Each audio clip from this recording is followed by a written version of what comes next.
thank you for joining me for this RTS Futures making of masterclass for the series Life and Birth. Maybe we should start off by getting you all to introduce yourselves. Becky? Okay, I'll start. So my name is Becky Casey Ahmed. I was the location series producer on Life and Birth. This was my first series producer credit, actually. Previously, I've worked as a director, producer, edit producer on projects like Life and Death Row for the BBC. And currently, I'm making a series about mental health for Apple TV. Dan? My name's Dan Dewsbury. I was the series director on Life and Birth and have worked in TV for about 15 years, working my way up. Lovely. Laura? Hi there, my name's Laura Watts and I was production manager on Life and Birth.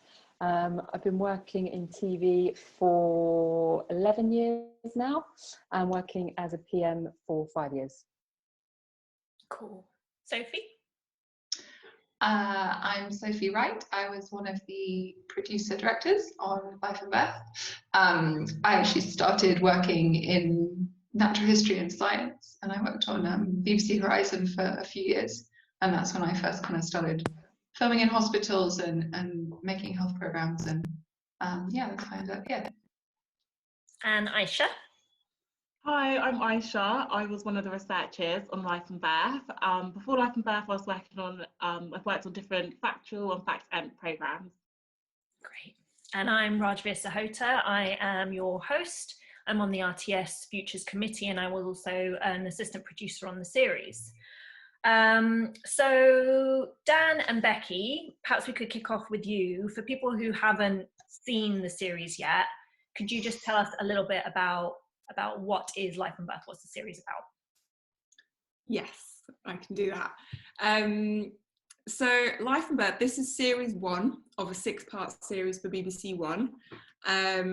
It's all about the miracle of birth, I suppose, which sounds a bit cheesy, but what I experienced from being involved in this project is that birth really still is one of the greatest mysteries of, you know, our time. You know, it's one of the greatest mysteries still. So we just really wanted to capture the essence of that in this series. So it's based across 3 maternity hospitals in Birmingham, and the majority of it was filmed across the summer for 7 weeks. And we're following the process of pregnancy and labour from inside the hospital, both from the point of view of the families and NHS staff who work there. So Dan, I took a line from your initial style guide that you wrote at the start of our shoot because I thought it was really cool, because it translates actually into what the series actually is now. So you said, all of our episodes should leave you feeling a bit better about the world and hopeful for the future of our contributors, whilst recognising the bittersweet complexity of life itself. And I think that definitely sounds like me. That sounds over sincere. So with that, let's take a look at the trailer.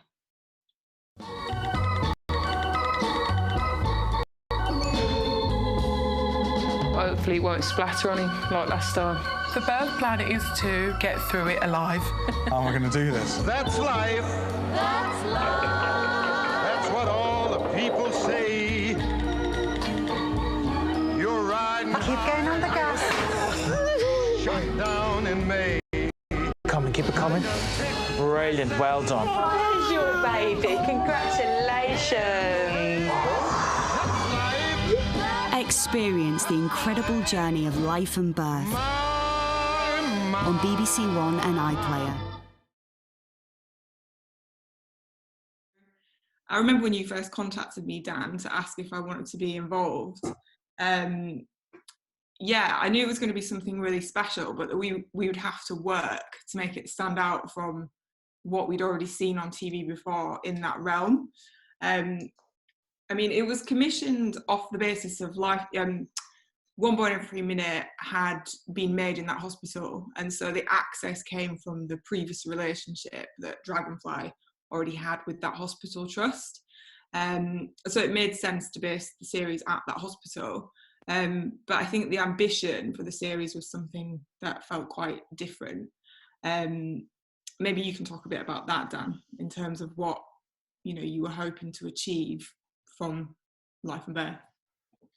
I think the big challenge was, from a commissioning perspective, I guess, is that you've got a big series that was on Channel 4, which was about birth, and how do you make something that's different and has its own kind of personality? And so that's what I saw it as a challenge when I gave you a call, Becky, which was like, how are we going to make something which is already really successful on a different channel, successful on BBC, and what are the stylistic things that we need to do, and what are the ways and means through visual language and through the personality of the program to make it kind of different. And that's definitely what the BBC had in mind. The BBC's first idea was kind of the idea that we've only ever really seen the delivery suites, and it would be really good to see there's so much more to the world of maternity and birth, whether that be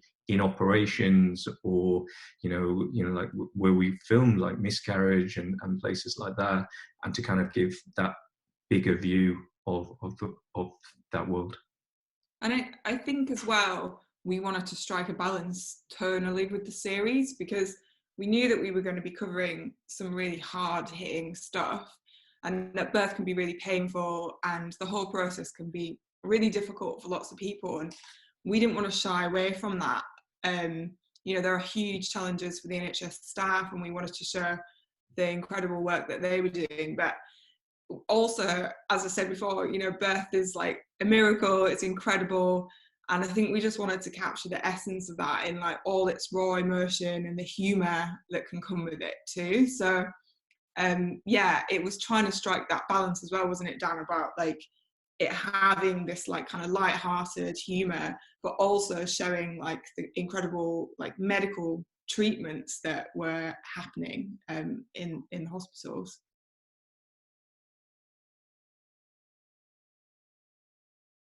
Managing the tone was something really important for this series right from the start. We really like getting that right was quite crucial.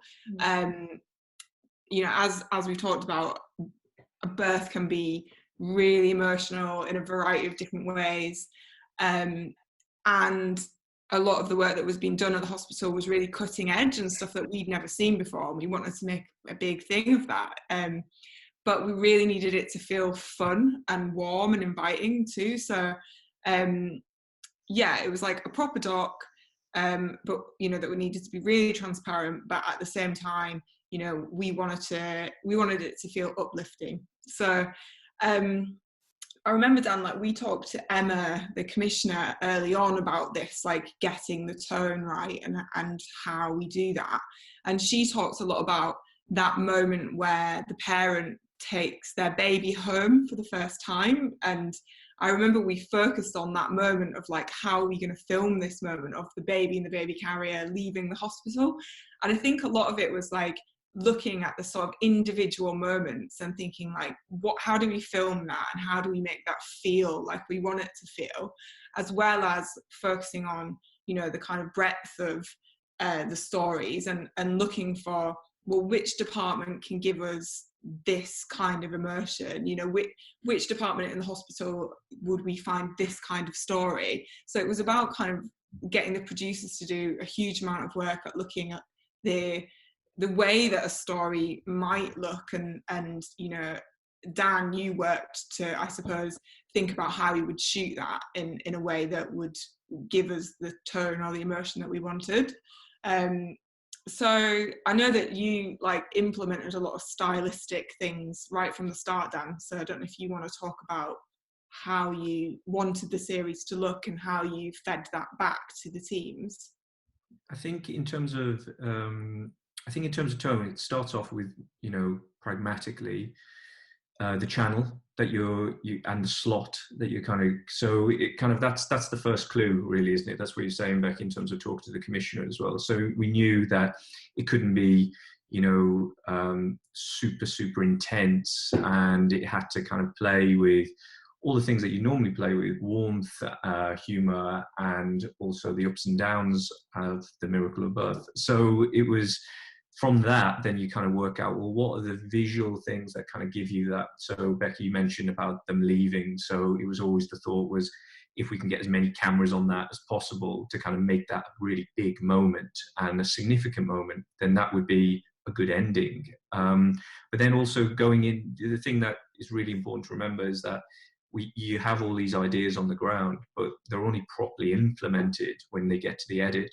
And we had, you know, 6 brilliant edit producers and editors who were all working to kind of that same hymn sheet really, and trying to understand how you develop that instinct for tone at the start and see whether it actually achieves that. And there was things that didn't get achieved, and there were things that did. But I think the most interesting thing was that a lot of the stuff that we talked about with directors and senior team as well were all about, you know, trying to transfer that over. So things like the texts provided quite a lot of humor.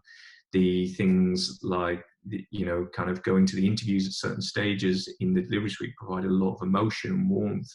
And, you know, when the baby comes out, using music in a way, in a very, very big way, to make it feel like we wanted, which is, this is the biggest moment in their life, one of the biggest moments in their lives.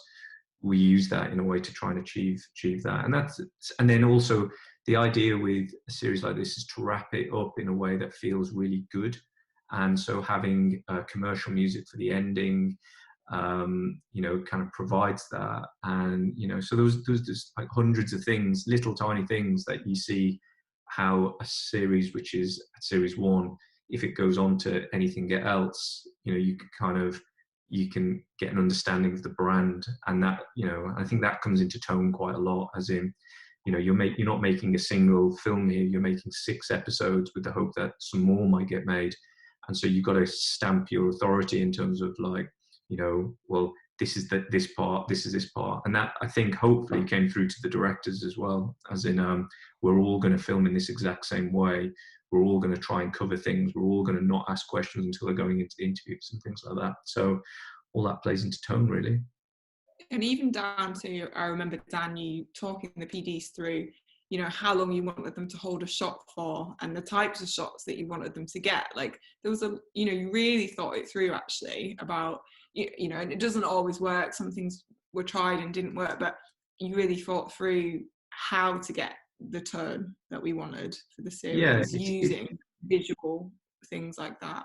Yeah, it's like kind of in the end, you do learn from experiences, and the things that are frustrating in the edit are shots that are not held long enough, especially non-sync shots, because, you know, in a really significant moment, what you want to hear is the master interview over that thing rather than the sync of the actuality. And so it was kind of like we brought all that kind of stuff to it. So I think I drove the directors mad with, like, saying about holding shots. I think I drove the directors mad about insisting that a certain type of lens should be used for when the baby's out, and, you know, and things like that. But then you see all those little bits. And what I've learned from other things that I've worked on is changing these tiny little incremental things makes the overall feeling of a series and a brand of a series kind of, it contributes to that. And an audience won't quite feel that, the audience won't understand the mechanics of that, but they'll feel that. And, you know, so that's why that consistency. I think I said to the directors as well, I'd like it to feel like one person has shot it. So every person who we meet feels like, you know, there's a certain type of language that exists within that, and that's what they achieve, really. And Becky, you mentioned about, you know, the access, and that there was already a relationship with the hospital trust through One Born Every Minute. Can you tell me a little bit more about that, and basically the way that relationship was developed for this new series? Yeah, so access had already been established before we all started on the project by Dragonfly. They'd made One Born Every Minute at Birmingham Women's Hospital, and they've got a long-standing relationship with them.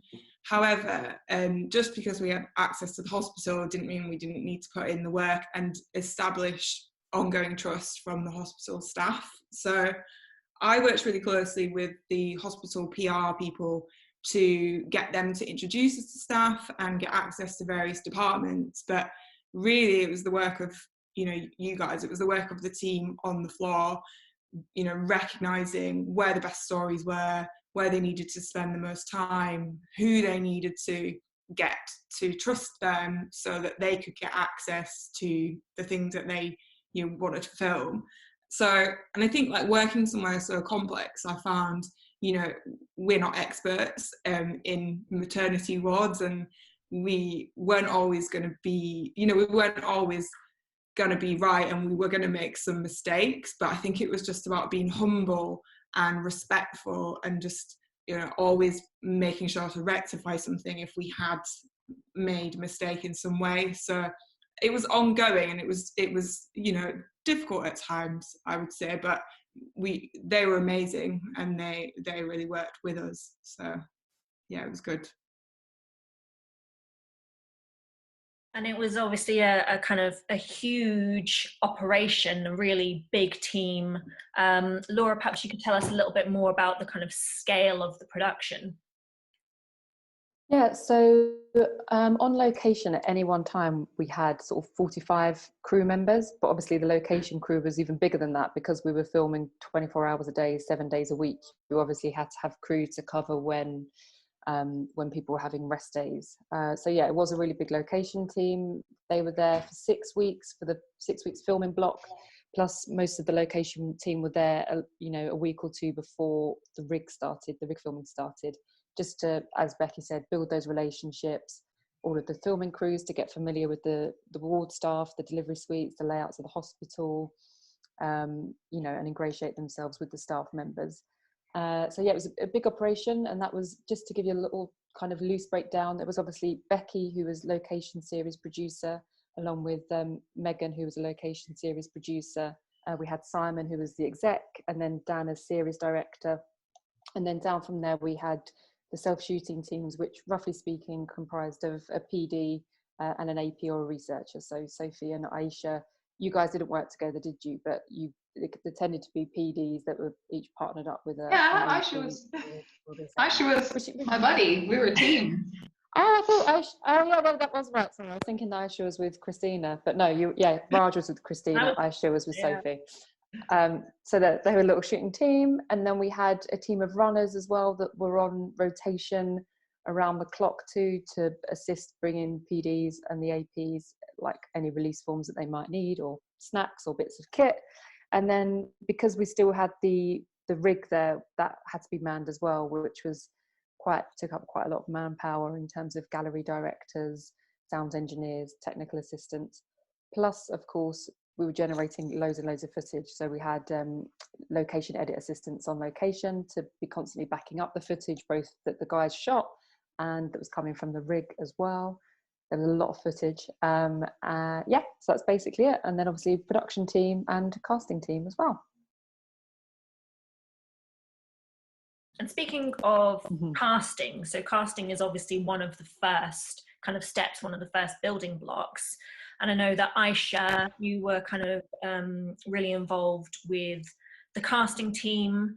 Could you talk us through how you went about kind of finding contributors for this series, and particularly when it came to, basically finding women who were willing to give birth on camera, how you went about that? So as Becky sort of already mentioned, Dragonfly are the makers of One Born Every Minute.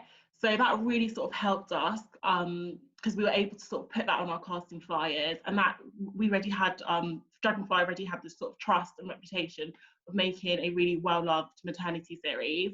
So I think that really helped us, but we used a number of different ways to cast the series. We did use social media, so we used Facebook and Instagram. We sort of looked at prenatal groups on Facebook, parenting groups. Everything sort of in and around Birmingham we sort of targeted also with ads. And we also did floor castings. So that was literally where we were in the hospital sort of grounds, approaching women, approaching families, and sort of introducing ourselves and seeing if they would like to be a part of the series. And that wasn't just about sort of looking for women who wanted to have their birth filmed. It was also looking at women who were, you know, having scans or sort of doing other things around the hospital as well that we could also follow. So it was a sort of, yeah, we sort of used a number of different ways to find all the contributors. So I think the main thing is basically finding a contributor that you would want to watch. So someone, you know, family that you would want to follow. But also because it was a maternity series filmed in a hospital, sometimes, you know, people going through something medically that is a bit out of the ordinary, that would make sort of a really, you know, from a medical point of view, sort of be something that the viewer maybe hasn't seen before. So I think that was also one of the key qualities as well.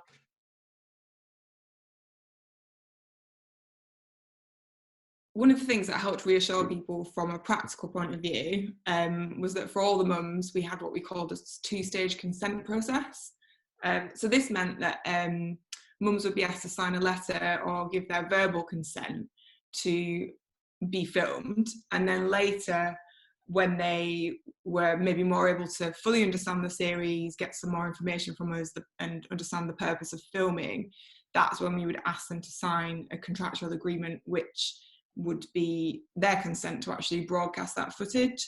And I think, you know, in some situations we had a lot of build up and we were able to cast mums prior to filming an appointment or filming their labour. But sometimes we were meeting people in the hospital, as Aisha said, through floor casting, and we didn't really have enough time to properly kind of get into the ins and outs of what the series and their involvement would mean. So this really helped, I think, just let people feel like they had a little bit more control over the situation. And I think with something as sensitive as birth, I think that helped people to feel that they could trust us. Yeah, and then I don't know if there was anything more going into the edit, Laura, that you... Just really quickly, I thought I might add to what Becky said about filming on the ground. I think as well for the teams that were actually filming with these families, that consent process really helped us practically as well, because I think when people, and actually not just the patients but the staff, because in a hospital when you're going through any medical condition, but particularly something like pregnancy, the staff and the families don't know what's going to happen, and there can be quite a lot of anxiety because you're agreeing to be filmed but you don't necessarily know what's going to happen and what's going to end up being filmed. And I think to be able to say and explain to both the families and the staff that if something goes really wrong or something really unexpected happens, you know, you do have the choice to pull out.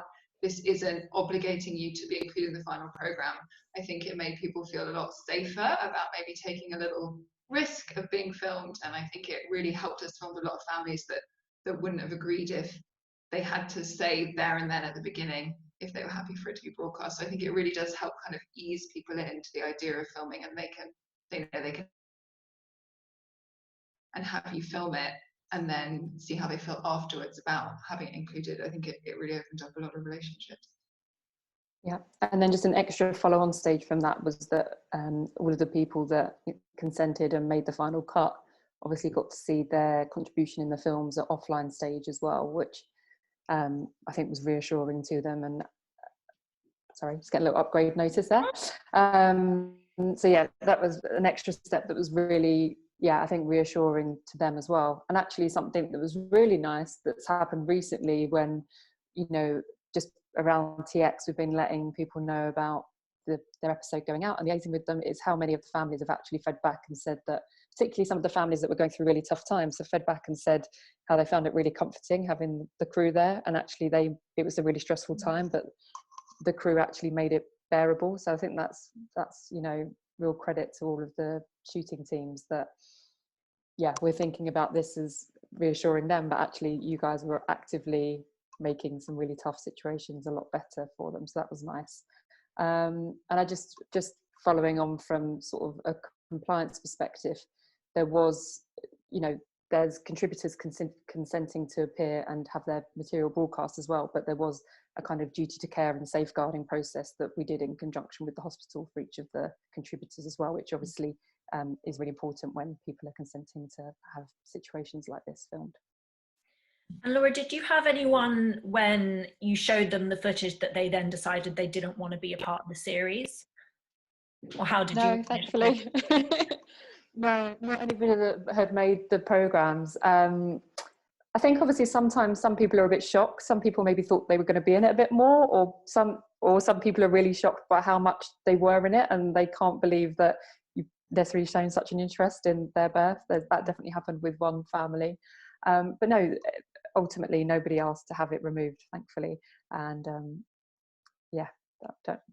that's a good thing, I think. And then obviously there were some families that we filmed that didn't make it into the final cuts, and they were a bit upset. But yeah, unfortunately that's the case. In terms of sensitive filming, it's always guided by the contributor themselves in terms of, and that goes back to what Aisha was saying about casting as well. Like, you've got to understand that people, without contributors, you don't have a documentary. So you have a huge responsibility of that. And relating to consent, the most important thing with that is there's a massive difference between filming someone and broadcasting someone. And it's something that, I'm sure the audience who are watching this will go through quite a lot, which is people saying, oh, you're not allowed to film this and you're not allowed to film that. And actually one of the defenses that we always use is that really, because we are people who are professionals, and we are people who work with huge sensitivity in terms of with the people that we work with. In terms of the physicality of actually filming something like that, that's also a judgment call based on the team of directors who are on the ground. And it's simple things, really. It's at every stage, you're filming something, so you're trying to cover it, and you're trying to cover it the best you can. But also, a lot of the time, it's about putting the camera down. It's about, creating that relationship with your producer or AP, and creating that bond. So when you're in a bit more of a difficult situation, a more highly pressurized situation, that you feel comfortable filming with that. And I think it's something that we learnt on this production, but also that I've learnt on other things before, is you can't spend the entire time filming someone. You have to develop that relationship. So when the bit that is probably going to be interesting TV comes about, that you've maintained that relationship to be able to film that. I think Sophie and her filming of Jodie in episode 1 was a really good example of that. Sophie, if you want to talk about that, that'd be quite good. Yeah, I guess it relates a little bit to what Dan said. I'd agree in that I think building as much of a relationship as you can in advance of filming really, really helps.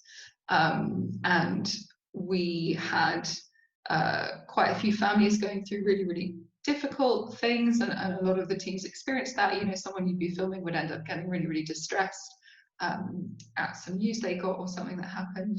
And I think it was having that relationship and that trust and that friendship with those families, us the directors, but also our researchers and assistant producers were all part of those relationships. And it meant that there was trust there then to keep filming when it was difficult, and you could ask the difficult questions, or they were happy to have you in their personal space, and being present when they were going through something really, really hard. But then there's also times you have to make the judgment call. Sometimes it is the right time to stop filming, and I think it's really important to remember the ultimate goal isn't always to keep filming everything, and sometimes to preserve a relationship down the line. You actually need to know when to stop and when to give people space. And sometimes you can maybe, film quite discreetly through a door, so you're not in their face as much. But sometimes people just did need a few days of no film crews, and actually that's what meant that a few days later or the week later, they were actually able to have you come back and you could finish the story and you could keep that access open. But at the heart of it, it's really just the bond that you have with those families and the trust.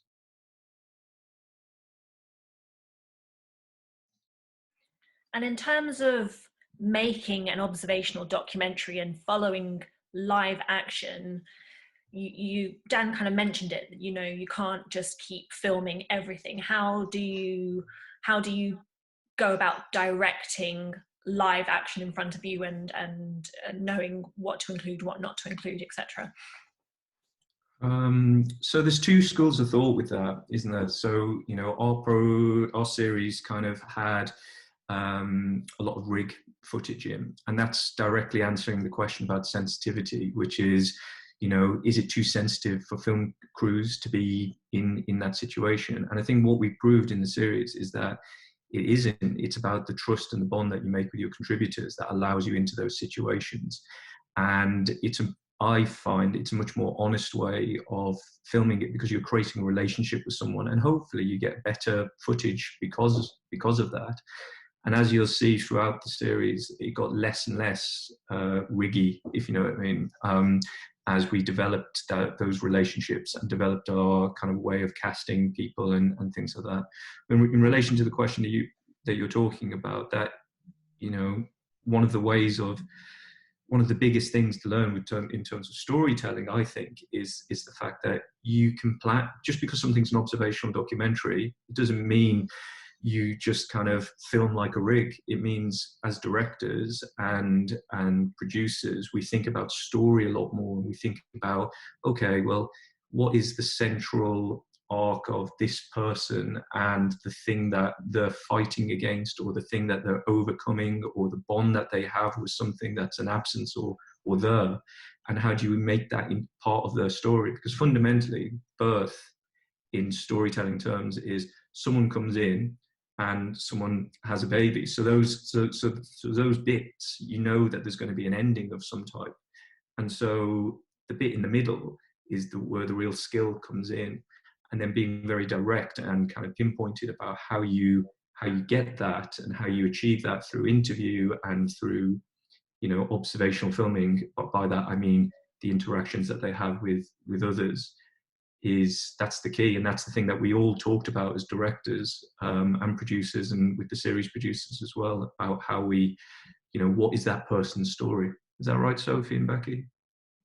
Yeah, I'd say as well, I think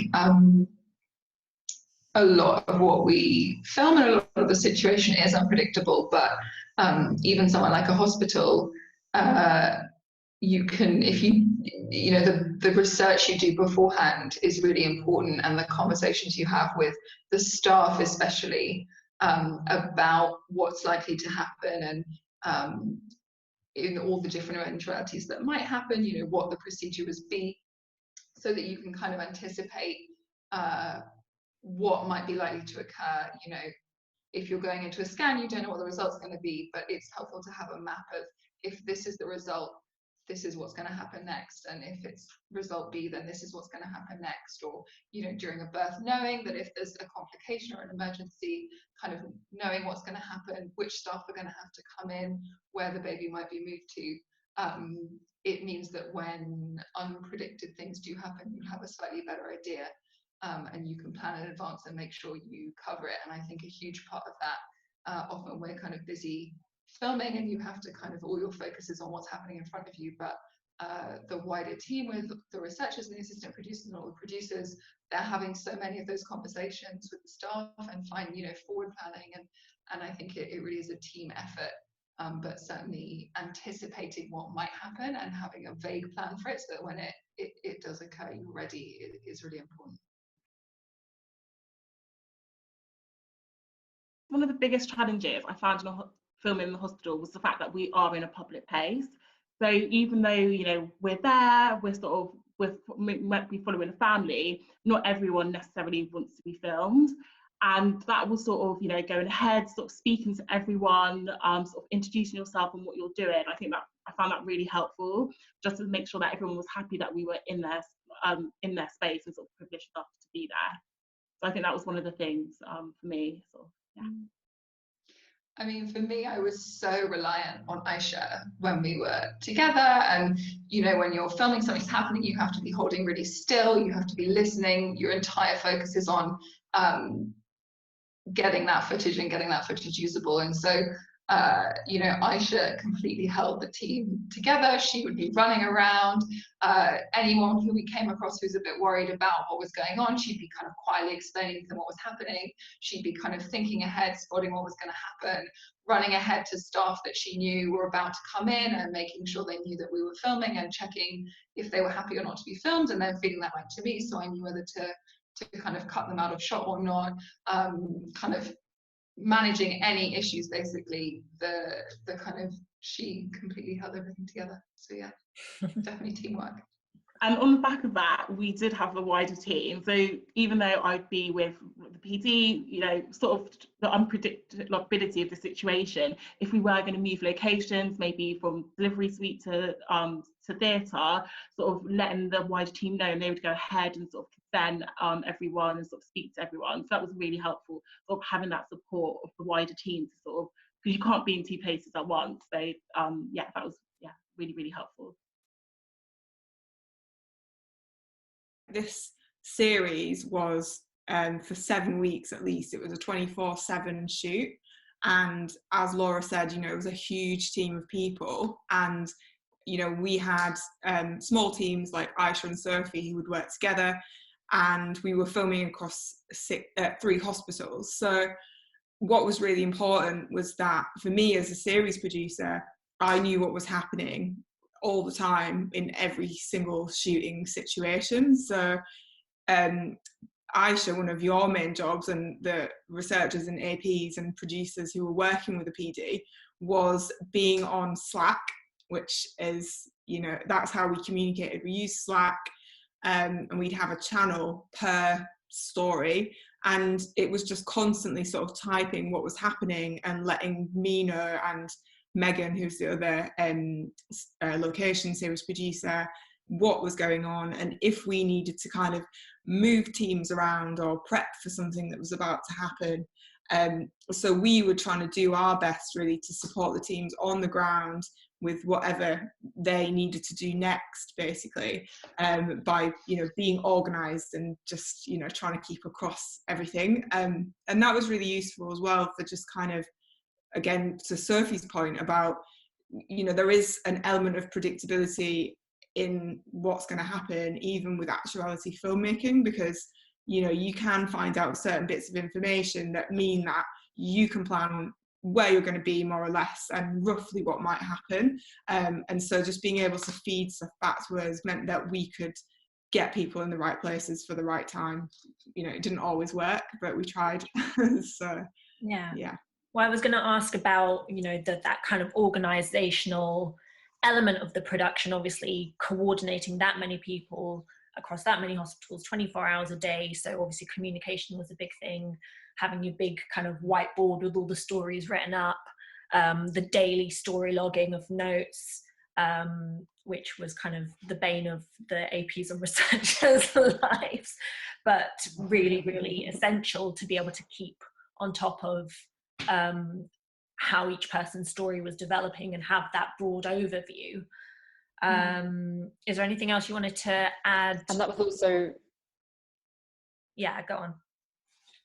Yeah, I was just going to say, I mean, I know they were obeying those story notes, but then because the edit team were not, the majority of the edit team weren't on location, it was a different edit team, they were just like so important, those story notes, and they got referred to so much for months to come. As well as what was really good is that the system set up with just logging the rushes, because as I said, I think in the end we had like 70 terabytes worth of rushes. So there's just so much stuff there, and to know what was on each roll, like the guys are writing little slips with each of the cards, and that was being updated on the rushes log by the edit assistant, and just little things like those make it, you know, much easier for the edit teams. But yeah, it was a big organizational feat, and those story notes were useful for you guys both on location to monitor the progress of stories and what was happening, what was the latest with each of the contributors, but they were really, really vital for the edits and the edit producers as well. But yeah, and communication, as you say, was a big thing. I don't know how many Slack channels we ended up with in the end. We must have had about 50 Slack channels. You go to sleep and wake up with so many Slack notifications. Do you reckon am I being like pessimistic? God. Yeah. I'm still on it. I've not actually disabled it. Wow. I need to get rid of that.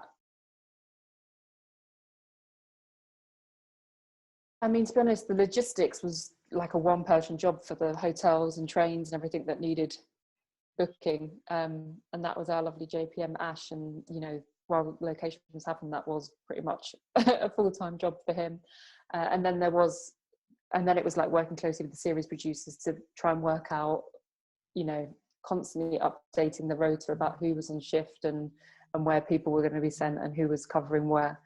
You would think that, you know, hospitals would perhaps be like, where if it's not got an accident or emergency, it's just women, it's just a maternity hospital, it might be a bit more predictable. But no, we had babies coming early, arriving late, arriving at 2 a.m. when we didn't have many people on location or on shift. So yeah, it to be honest, that was just, and you've got to manage, people were working really long hours, because people got so close to their contributors, they didn't necessarily want to stop filming with that contributor or hand that story over to someone else. So juggling those things, they were really difficult, and that was almost a full-time job in itself.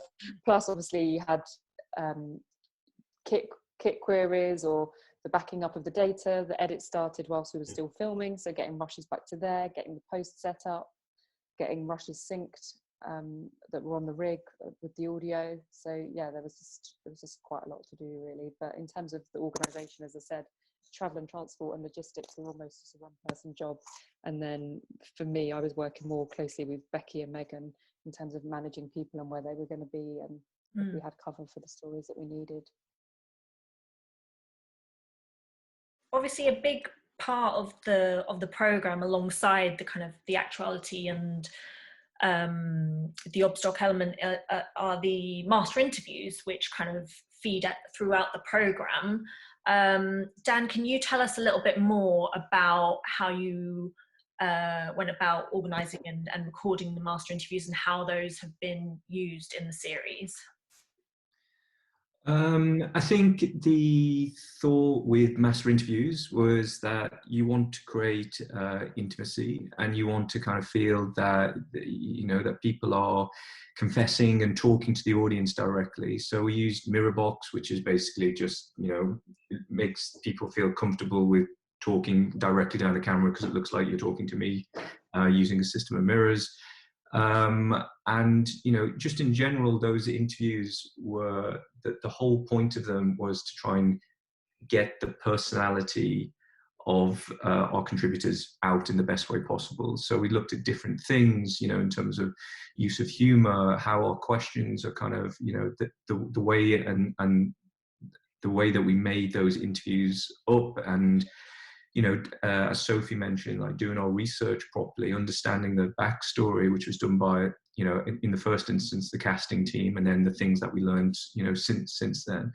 And you know, we tried to get, for instance, humor in it by placing people together, because actually sometimes the questions that you ask to people when they're together are the first times that they've ever had to answer them. And then they learn a little bit, there's a little bit of magic happens occasionally on the programs where people hear an answer which they didn't expect from their partner and things like that. And that's really lovely. And then also in terms of sensitivity and emotion, always we were trying to kind of understand the magnitude of bringing a new person into the world. And it was something that I kept on banging on about a lot with the guys, which was just that birth for the contributors of the child is the biggest thing to happen to them, and we cannot take that for granted in any way, and we've got to remember that, and that has to be imbued in the series. And the more we kind of pick away at interviews trying to get that kind of stuff, will make a better series. And that was you know, that was the way that we tried to get emotion, really. The issue with making a first series of anything is that a lot of the systems aren't in place, and also you're guessing a lot. We didn't know whether we wanted these interviews told in present tense, past tense, looking back, looking forward, future tense. You know, we didn't know what people were wearing, whether they should be wearing the same thing, a different thing, you know, and how you're going to do that. And it was, so inevitably we tried a few different ways, and kind of what it was decided upon was to try and do the interviews as close to the actuality as possible, which, you know, is quite a big achievement to have done, really. So I think Laura found a way in the budget to get more people on board, which could, you know, be solely focused on interviews, and then also just the scheduling in of those people.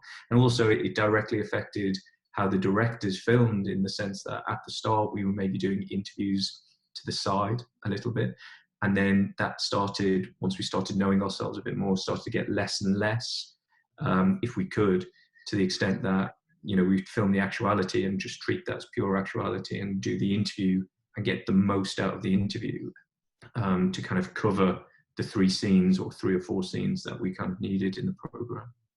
Mm-hmm. I think we had a little bit of luck on our side that the hospital had like a disused part of the hospital, which we were allowed to set up both as a production office and a master interview filming studio, because that meant that sometimes people could tie their interview filming in with existing appointments, which was really, you know, that was just that was really lucky. If they'd had to, even if it had been like super close to the hospital, it would, I don't think it would have worked out quite so well. But they could they could come in half an hour early for their appointment and just come to a separate part of the hospital to film the interview. So that was a stroke of luck, which you might not necessarily have if you were based at another hospital. And the interviews with the hospital staff, the doctors and nurses, that was handled slightly differently, wasn't it? I think those were recorded kind of a little bit later on. So, you know, with things that are to do with clinicians, you know, you can kind of, like, going back to the storytelling aspect of it, you understand what your story is through the actuality of your main contributors, and then the clinicians very much play into that. But you're always going to do a better interview when you're, you know, fully aware of the facts, i.e. what happened in that birth. And so the decision was made was to kind of try and get as many contributors who are, you know, families, basic as possible, and then to use the clinicians at the end. And there was actually a lot of times, and Laura will be able to tell you in the edit, where we actually went back and did interviews with clinicians in a way that kind of helped along the story as well, if you know what I mean, because they can be used in a different way. They can be telling the bigger story of maternity, you know, for instance, you know, like say in miscarriage, you know, you don't really, you get the story of what that must be like from our contributors and the testimony that they gave. But what you also need is a bigger macro concept of that unit, and they helped provide that. Great. Something also that might be quite interesting, Dan talked about the kind of lovely moments you get when couples were together and kind of interacting with each other, but we also interviewed everyone separately, and I think those have their own lovely moments, particularly often the dads or the birth partners, often they're being so strong and so supportive. Actually, it was only when we got them alone away from the expectant mums that actually they were willing to be quite vulnerable, maybe for the first time, or admit that they were scared, or to say things that were emotional and sincere about their partner that maybe they'd feel a bit awkward or embarrassed about saying to their face. So I think we got so many lovely moments when they were together, but we got some really special stuff as well when people were apart. And I think having both of those together kind of really made the interviews shine. Definitely. I think that's right, isn't it? In the sense that we always talked about the interviews as being a bit of a confessional, and everything that we did about in the lead up to that was, you know, making people feel, I mean, it's such a big thing, making people feel comfortable in interviews leads to much better interviews. And whether that would be, you know, kind of, I remember it was kind of like quite a big walk up, isn't it, to the interview, but it was quite a quiet place, you know, obviously it was kind of like, you know, we basically tried to make that feel as comfortable as possible for the contributors. So then they forget about all the paraphernalia of the cameras and lights and things like that. And then that's why, you know, some of those interviews, you really feel people are saying things that they haven't really said before, and thoughts about, you know, lamentations on, you know, the idea of bringing your child into the world. And that's kind of, you know, that's the skill of the interviewer, but also the skill of the people around the interviewer, making just really truly focused on making people feel comfortable, you know, and a lot of the time they were, you know, I mean, a couple of hours later we're having a baby and things like that. So, you know, it's kind of, you know, real skill involved with that with the team. Mm. Yeah, I think for Denisha's one, she's in her dressing gown and pajamas that you see her in the hospital, like, paternity unit wearing. So I love that. I also think it's really cute. Another really distinctive feature of this series is the use of kind of the text messages that pop up on the screen, and that's a really lovely feature. Dan, can you tell us a little bit more about how that came about? So, you know, as I said before, when you're making a first series of anything, you're always trying to look for what a USP could be, and it could be something stylistic, it could be something, you know, and especially in that world, the world of hospitals, is like, well, how can you make and find something different? And originally in the taster tape, they had this idea of a graphic of the hospitals and, you know, like a map of it, for want of a better description, which was like, you know, Mrs. J's in birth suite A, and, you know, and someone's in birth suite B, and things like that. And it was something that I remember talking to Becky about, because it was just like, oh, I'm not really too convinced. But our executive producer, Simon, had this idea which he pitched to the commissioners, which was about the use of social media. And it's true, if you go into any hospital or any place where you're waiting around, everyone's on their phones. And sometimes some of the things on people's phones are more revealing about them and us as people. And that was kind of what we were hoping to try and tap into. What that led to was, you know, a really painful process of trying to get texts of people and finding what's interesting and how we shoot that and how we use it. Because the most important thing was that those texts are truthful, and that's because it's documentary. But it's very easy to look at things like that and think, oh, well, is that real? But those were the real texts of people happening, you know, around that kind of time. And and hopefully it adds to the storytelling as well. So it's thanks to Simon in terms of getting that idea through the BBC, because trying to do anything kind of that's a bit different is also a challenge from the outset, really. Well, it's like you say, those messages are really revealing, and it adds a real intimacy, because it's things that people wouldn't necessarily say out loud, but they're private between their loved ones. Well, the team of runners we had on this were amazing, weren't they? So I was about to say that. They were such a big support for the team. I would, yeah. Oh, go on, Laura, you can. No. I mean, they helped production, from going to get all of your scrubs laundered to making sure there was snacks in the production office, because you guys were working, you know, long hours and on your feet, and you needed to be able to come back and have refreshments. To suddenly, you know, many of them, it was like their first or second job in TV, and they were getting au fait with kit and bringing you the kit that you needed, helping consent, sometimes stepping in and like updating Slack. I just mean, they were just such team players, really great communication, happy to help wherever.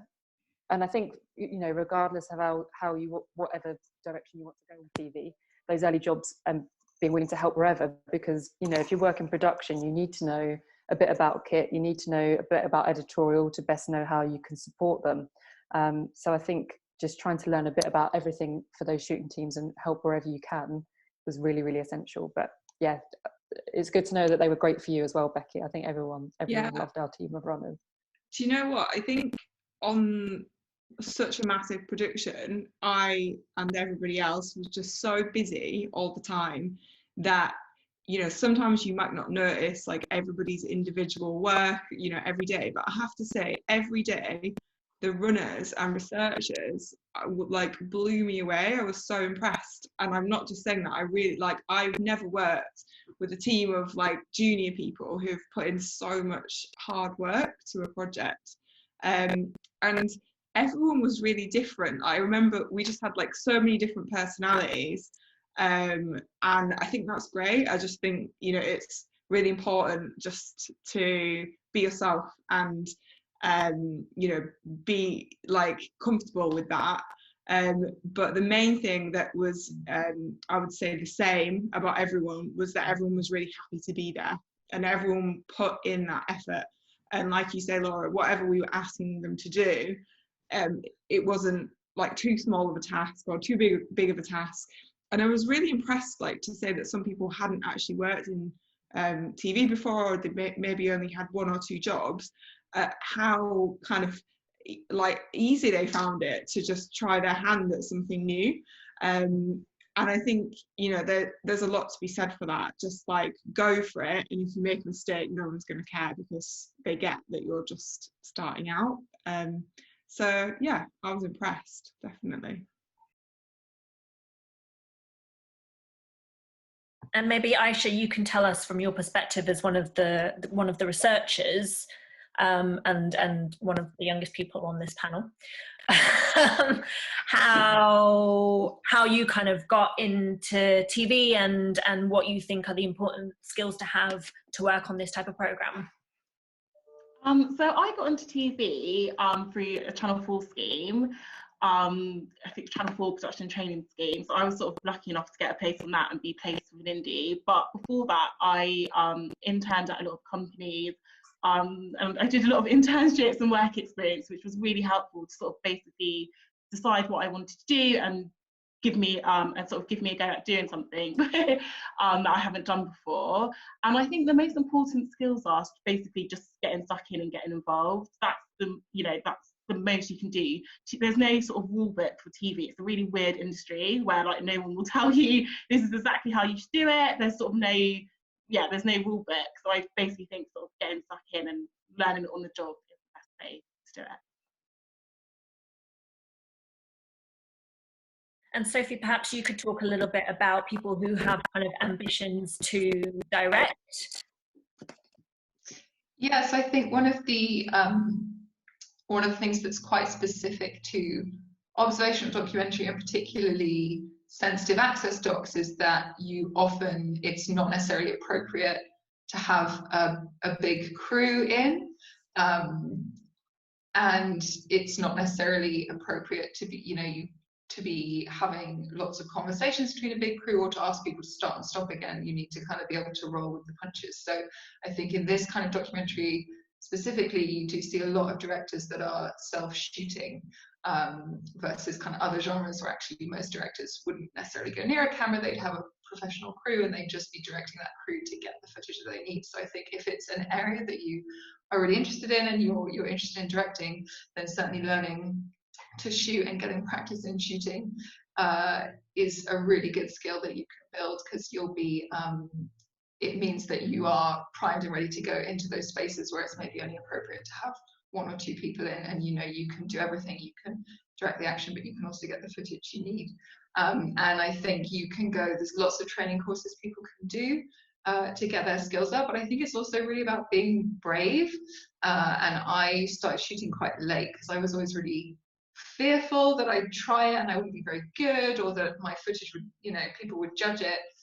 So I held it for quite a long time, but I think my main piece of advice would be to be brave and take every opportunity you can to get behind the camera. And kind of early on, that tends to be things like shooting behind the scenes footage, shooting second camera for your director, like cross-shooting with them, or filming B-roll, stuff that's kind of low pressure, but it means you're at ease with the camera. You can practice, you can make those mistakes in a safe environment. And it just means when it comes to it and the job is there that needs an AP that can shoot, or a director that can shoot, you're kind of already starting to build those skills, and you're really confident with it. That would be my advice. Laura, perhaps you could tell us a little bit about the kind of production management route and some of the opportunities that might be available there. Yeah, so actually a couple of the runners that were on this wanted to go down the production route, and I think that, starting off as a runner, as I said previously, is really good because you get a little bit of a taste of what everyone's doing, and I always think that that's really helpful for when you're working in production, just to understand like some decisions that you're making in production, how they might affect the location team. So yeah, it's start as a runner and then try and go for production assistant or production secretary jobs. Skills that might come in handy there is really, really boring, but just obviously good organisation, which the runners demonstrated, even simply with like, if we had floats or petty cash, them accounting for their receipts and doing float reconciles. I know it's really mundane, but they're just good skills to get in good practice early on.